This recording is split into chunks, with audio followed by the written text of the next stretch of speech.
Bonjour et bienvenue pour cette nouvelle vidéo collection, la première de l'année 2020.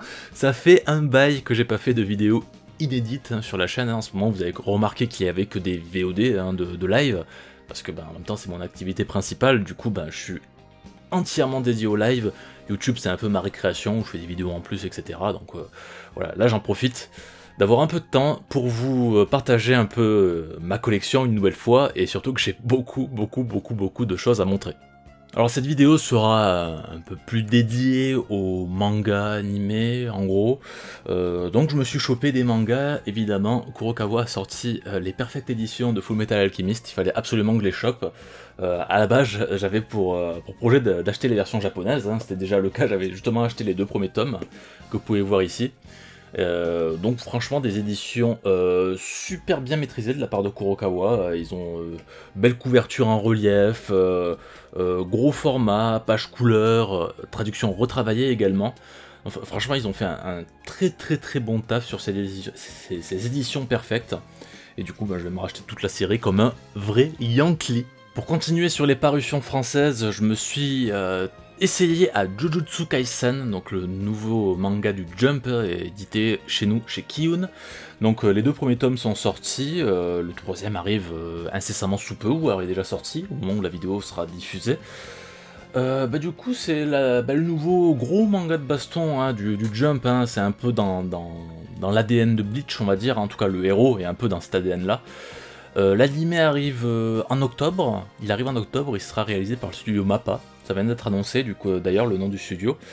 Donc assez hâte de voir ce que donnera l'anime, en tout cas le manga, comment ça c'est bien, c'est du shonen assez classique mais plutôt efficace, donc j'ai hâte de voir comment ça va évoluer.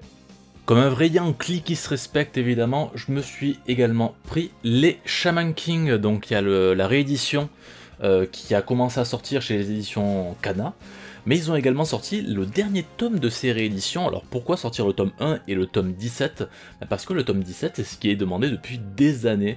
En fait si on inverse la couverture, on voit qu'il y a marqué tome 33, ce qui correspond en fait à la suite directe du tome 32 de l'ancienne édition. Ce qui veut dire que si vous ne comptez pas acheter la réédition de Shaman King en entier, vous pouvez toujours acheter ce dernier tome pour avoir la complétion de la série de l'époque. Et Kana a également sorti Shaman King Flowers, la suite inédite dessinée par Hiroyuki Takei, donc qui raconte les aventures du fils de Yu Asakura évidemment. Et du coup c'est assez sympa, on n'a jamais eu droit à cette suite justement parce que on n'avait pas la vraie fin de Shaman King. Du coup c'est chose réparée et Kana se remet à fond sur Shaman King et ça fait plaisir. Au niveau des parutions japonaises, j'ai pu me récupérer le tome 21 de One Punch Man. Alors comme je vous l'expliquais dans une ancienne vidéo collection, il y avait une frise, du coup là c'est la fin de cette frise avec ses couvertures de tomes. Donc on peut voir le dessin complet en fait qui est regroupé de 3 tomes, mais ce qui est assez génial c'est que en dessous de la couverture en fait, il y a la suite du dessin et du coup en fait vous avez 6 images qui se collent. Ce qui fait une illustration complète et c'est assez génial en fait d'avoir un truc comme ça dans les couvertures, en tout cas la face avant de la couverture. Et là donc on a une grosse illustration donc sur 3 tomes, vous le voyez à l'écran, c'est assez magnifique. Et d'ailleurs Murata a fait le recto verso, donc avec la face avant avec une image assez stylée où on voit un peu tous les personnages, et la face arrière donc avec toutes les héroïnes en bikini évidemment. J'ai récupéré le tome 25 et 26 de Boku no Hero Academia, My Hero Academia, donc vous savez que j'achète ces mangas en japonais, c'est les séries que je suis en japonais. Écoutez, ça reste sympa, comme je vous avais dit précédemment, j'ai perdu un peu d'intérêt pour le manga, mais là ça se relance vraiment doucement avec ces tomes, surtout qu'en ce moment le manga apparemment est vraiment beaucoup plus intéressant. Je dis apparemment parce que je suis les parutions japonaises, je suis pas les scans comme beaucoup, donc j'ai un peu de retard on va dire sur les parutions de chapitres, mais en tout cas ça reste quand même du bon shonen, Boku no Hero Academia, mais voilà, j'attends d'être surpris. Évidemment, comme un vrai japonais qui se respecte, Kimetsu no Yaiba, 17, 18 et 19, donc Kimetsu qui bat tous les records au Japon, qui vient de se terminer d'ailleurs au Japon, la publication vient de se terminer. Donc il y aura 23 tomes de prévus, donc au Japon jusqu'à la fin de l'année Kimetsu aura des tomes, et donc on peut être sûr que ce sera le manga le plus vendu de l'année au Japon, parce que en fait en quelques semaines le manga était déjà loin, il avait déjà battu son record de l'année dernière. L'année dernière, il était déjà le manga le plus vendu devant One Piece. Là, il a déjà battu son record et du coup, là, il va exploser tous les records en fin d'année avec ses 23 tomes. C'est surtout avec le film qui arrive au mois d'octobre, en plus de ça. Là, la série n'aura jamais été aussi haut et c'est dommage en fait que Gotoge, l'auteur du manga, ait dû arrêter son manga. Enfin, on connaît pas trop les raisons ou quoi, mais en tout cas, le Jump n'a pas pu continuer à pousser l'auteur pour continuer, pour épuiser son œuvre. Malgré le succès hein, qui est assez phénoménal. Donc on verra s'il y aura des spin-offs, des adaptations animées qui inventent des trucs pour épuiser la licence sans son auteur. On verra si c'est possible ou pas. Mais en tout cas pour l'instant, la fin fait parler d'elle. La fin fait parler d'elle et je vous invite à lire le manga même si l'animé ça va être bien. En manga japonais, j'ai reçu tout ça, les Anebado jusqu'au tome 11 du coup, la dernière fois j'avais montré les 4 premiers tomes, donc là du tome 5 au tome 11, et ouais, c'est excellent, vraiment Anebado c'est un très très bon manga de sport, donc sur le badminton, et je suis toujours en désespéré de voir qu'il n'y a aucun éditeur français qui a licencié cette œuvre. Bon, c'est sûr que ça marcherait pas, en vrai. C'est sûr que ça marcherait pas, mais en tout cas, je trouve que ce manga est excellent, même si l'animé rend pas vraiment honneur au manga, parce qu'ils ont essayé, en fait, ils ont pris beaucoup de raccourcis dans l'animé, et du coup, ils montrent un côté qui est pas vraiment évocateur de ce que le manga veut représenter en gros, donc ils ont pris tout le drama de Anebado, et ils ont enlevé tout ce qui est shonen un peu, tout ce qui est explosif, dépassement de soi, etc. Ils ont vraiment gardé que le drama dans l'animé d'Anebado, et ça c'est un peu dommage. Alors, je vous en avais parlé il y a quelques temps, hein, en vous montrant le tome 16, le tome 17 de Slayers est sorti au Japon, donc c'est un light novel, hein, donc pas un manga, c'est juste un roman, hein, voilà, donc c'est un roman avec quelques petites illustrations. Donc Slayers qui est revenu après 18 ans d'absence, donc en 2018, et donc un an plus tard, ce tome 16, ils ont sorti un tome 17 en 2019, donc fin 2019. Et je suis plus qu'heureux, étant fan absolu de Slayers, plus qu'heureux de retrouver Lina Inverse dans de nouvelles aventures, et en tout cas ça annonce un nouvel arc plus qu'intéressant, et j'espère que Slayers reviendra au devant de la scène avec nouvelle adaptation animée, etc. Je l'espère de tout mon cœur. En tout cas, il y a eu beaucoup de choses pour les 30 ans, notamment un petit CD de Megumi Hayashibara, Slayers Megumix avec 3X pour représenter les 30 ans.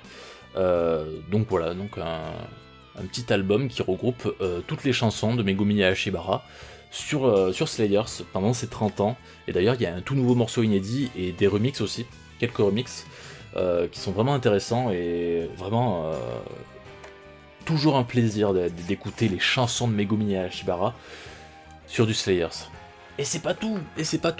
Bon, là c'est juste la boîte, mais la Nendoroid, elle est juste là à côté de moi, vous la voyez. Donc la Nendoroid de Naga the Serpent de Slayers, donc la rivale numéro 1 de Lina Inverse, qu'on ne retrouve jamais dans la série principale d'ailleurs. Là je vous ai montré un tome de la série principale tout à l'heure. En fait, Naga c'est un personnage que Lina rencontre bien avant, et c'est que dans les séries spéciales du light novel de Slayers. Sinon on peut la retrouver dans les adaptations animées qui adaptent justement ces histoires spéciales, comme les films ou les OAV. Et du coup, la Nendoroid, elle est vraiment géniale. J'adore les Nendoroid. Hein. Franchement, si je me retenais pas, j'en aurais des centaines. Hein. Là j'en ai que 3 de Nendoroid. J'ai que Lina, Naga et j'ai Sakura Tyson. Mais ouais, j'adore les Nendoroid, et surtout quand c'est une série comme Slayers, hein, qui n'a pas beaucoup de produits dérivés, malheureusement, ouais, je me lâche. Alors côté magazine japonais, j'ai reçu beaucoup de choses depuis la dernière fois qu'on s'est vu dans une vidéo collection. Alors là je vais essayer de vous cacher un peu pour pas que ça spoil. J'ai reçu le Jump de fin mars avec le chapitre 200 de Kimetsu no Yaiba. Donc c'est le dernier chapitre avec une couverture et des pages cool. Non, c'est pas le dernier avec des pages couleurs, mais c'est le dernier avec une couverture en tout cas. Donc c'était pour le chapitre 200. Je vous cache évidemment parce que il y a des têtes de personnages qui spoilent. Et bon, le Shonen Jump, hein, vous connaissez donc ce magazine hebdomadaire avec tout un tas de mangas super connus. En ce moment, il y a du Kimetsu no Yaiba, il y a du One Piece, il y a du Jujutsu Kaisen, il y a Act Age également, voilà, et bien sûr ça a fait les beaux jours de Naruto, Bleach, Dragon Ball, etc. etc. quoi. J'ai aussi récupéré des magazines de jeux vidéo avec un Famitsu, donc celui-ci date de mi-décembre, début décembre, avec un thème de Sakura Taisen, de Shin Sakura Taisen inclus. Le magazine Famitsu, c'est l'hebdomadaire vidéoludique numéro 1 au Japon. Vous connaissez tous les fameuses notes Famitsu, hein, les fameux 40 sur 40, Nintendogs, etc. Donc voilà, ce volume est très intéressant. Alors je m'achète les magazines en fait quand il y a vraiment un contenu qui m'intéresse. Par exemple là il y a une cinquantaine de pages de dossiers sur Sakura Taisen avec interview des doubleurs, également même du character design, Taichi Kubo, l'auteur de Bleach, et un peu tout le staff, etc. Donc c'est quelque chose qui m'intéresse énormément, et c'est super intéressant. Je m'étais pris aussi un numéro de début février qui donnait des infos d'ailleurs sur Hajimari no Kiseki, hein. Vous allez voir, il y en a beaucoup dans d'autres magazines aussi, hein. Qui donnait des infos sur Hajimari no Kiseki, mais également qui faisait un bilan de tous les tests de Famitsu de l'année 2019. Il y a également un reportage de Death Stranding, mais bon, ça m'intéresse pas trop. Là, ça m'intéresse un peu plus, hein. Grand Blue Fantasy pour les 6 ans. Voilà, ils ont fait une grosse interview, hein, pour les 6 ans de Grand Blue Fantasy, donc encore une fois un gros dossier, mais c'est ça qui m'intéresse le plus en fait avec ces magazines, c'est vraiment qu'ils font des gros dossiers. Les tests, c'est inintéressant, c'est vraiment des petites pages avec genre 2 ou 3 paragraphes de texte, c'est rien du tout. Les tests, c'est zéro, hein, dans ces magazines-là. C'est vraiment les dossiers qui font le centre du magazine, et c'est super intéressant, tout ce qu'ils peuvent développer, les interviews également. Et donc là voilà, l'interview des producteurs de Grand Blue Fantasy, super intéressant encore une fois. Et dans la presse papier, il y a aussi un autre gros pilier, c'est Dengeki, hein. Dengeki, vous voyez que là j'ai 4 numéros, en fait j'ai pris les 4 derniers numéros de Dengeki. Pourquoi les 4 derniers? Parce que le numéro 686, donc du mois de mai, alors le magazine est sorti fin mars, hein, mais c'est le numéro du mois de mai, en fait c'est souvent décalé en fait, hein, la date correspondante et la date de sortie, hein. Mais du coup, ce magazine, donc ce numéro 686, c'est le tout dernier de l'histoire de Dengeki PlayStation, parce que maintenant il va rester au format numérique. Je crois qu'il y a quasiment plus de magazines papier au Japon, en tout cas pour le jeu vidéo, enfin en tout cas des très populaires. Je crois qu'il y a toujours le Dengeki Nintendo qui existe, mais il n'est pas publié tous les mois. Dengeki PlayStation, c'était tous les mois depuis la sortie de la PlayStation 1, hein. Donc ça remonte vraiment à très très longtemps. Et là pour le coup, voilà, le magazine s'arrête, évidemment tout ce qui est format papier, ça coûte cher, surtout que là c'est des magazines de bonne qualité, contrairement au magazine Famitsu, qui a une qualité de papier beaucoup plus pauvre, et donc beaucoup moins cher à produire. Mais donc voilà, j'ai pris le magazine, donc le 683, c'était celui du mois de février, qui avait des infos sur Hajimari. En fait, ils ont tous des infos sur Hajimari. Celui-ci, il avait un fascicule spécial, qui est là, fascicule spécial avec plein d'infos inédites sur Hajimari, donc pour l'annonce du jeu, qui venait d'être annoncé au Japon. Ensuite, on avait le 684, qui était un numéro centré sur Grand Blue Versus, mais qui avait également des infos sur Hajimari. Évidemment, en fait, si vous voulez, ces derniers temps, je veux surtout avoir des traces papier, un peu de toutes les news sur des jeux que j'aime bien, etc. Et surtout que là, en fait, comme c'était les derniers numéros, en vrai, j'avais pas du tout l'intention d'acheter les 2 derniers numéros, le 685 et le 686. Mais vu que j'ai appris que c'était les derniers, du coup je me suis dit, pour marquer le coup, au moins j'aurai les 4 derniers numéros du magazine. Donc celui-ci était en couverture, c'était pour les 10 ans de Neptunia, donc série de RPG assez pauvre mais plutôt populaire au Japon. D'ailleurs, chez nous ça marche un peu, ils sont tous sur Steam du moins, et il y avait encore une fois des infos sur Hajimari évidemment. Mais voilà, donc les Dengeki PlayStation, je trouve que c'est quand même des bons ouvrages avec des bons reportages, des bons dossiers également. Et là, le dernier numéro du coup, pour la sortie de FF7 Remake, gros dossier sur FF7 Remake avec pas mal de choses, super intéressant encore une fois. Mais je vous avoue que au niveau des dossiers, je préfère quand même Famitsu parce qu'ils ont beaucoup plus d'exclus au niveau des interviews, etc. Dengeki, c'est vrai que eux ils font un peu, Ligue B, en fait, surtout que c'est Dengeki PlayStation, là c'est vraiment centré PlayStation. On va dire que le seul avantage qu'ils ont, c'est d'être très proche de Falcom, et du coup d'avoir pas mal d'exclus de ce côté-là, du côté de la communication avec Falcom. Donc vu que je suis fan de Falcom, forcément, je suis automatiquement client de leur magazine. Et d'ailleurs, il y a un petit fascicule qui est sorti avec le dernier volume, c'est PlayStation Soft All Time Best. Donc en gros, c'est de 94 à 2020, les meilleurs jeux PlayStation d'après le magazine. Et je pense que je vous ferai une vidéo à part hein, pour vous développer un peu tout le classement, mais ça pourrait faire rager. Ça pourrait faire rager. On va pas l'évoquer tout de suite, mais je pense que je vous en parlerai un peu plus tard. Bon, évidemment, hein, vous êtes habitués dans les vidéos collections, Sakura Tyson. Shin Sakura Tyson, l'artbook officiel, évidemment. Donc, alors c'est un artbook officiel, mais qui est édité chez Famitsu. C'est important à noter, parce que dans cet artbook, bah, vous savez très bien que le character design de ce jeu, du moins pour les personnages principaux, c'est Tite Kubo. Mais Tite Kubo n'a pas livré un seul artwork pour cet artbook. Et je pense que c'est parce que le truc est édité par Famitsu, et que Kubo, lui, est en contrat chez la Shueisha, avec le Jump. Du coup, je pense que c'est l'explication. En fait, les artworks, et ça, on peut facilement le confondre. Hein. Les artworks que vous voyez, en fait, en 2D, des personnages principaux, sont faits par Masashi Kudo, qui est un peu la doublure de Kubo. D'ailleurs, il s'appelle presque pareil, hein, c'est Kubo et Kudo.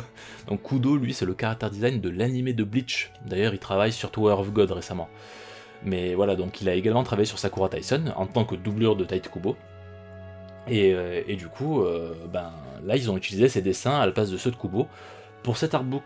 Ce qui n'est pas le cas de l'artbook officiel, de l'artbook du collector, que je vous montrerai dans la prochaine vidéo collection. Vous voyez le collector qui est juste derrière moi. Donc on fera l'unboxing dans une prochaine vidéo collection.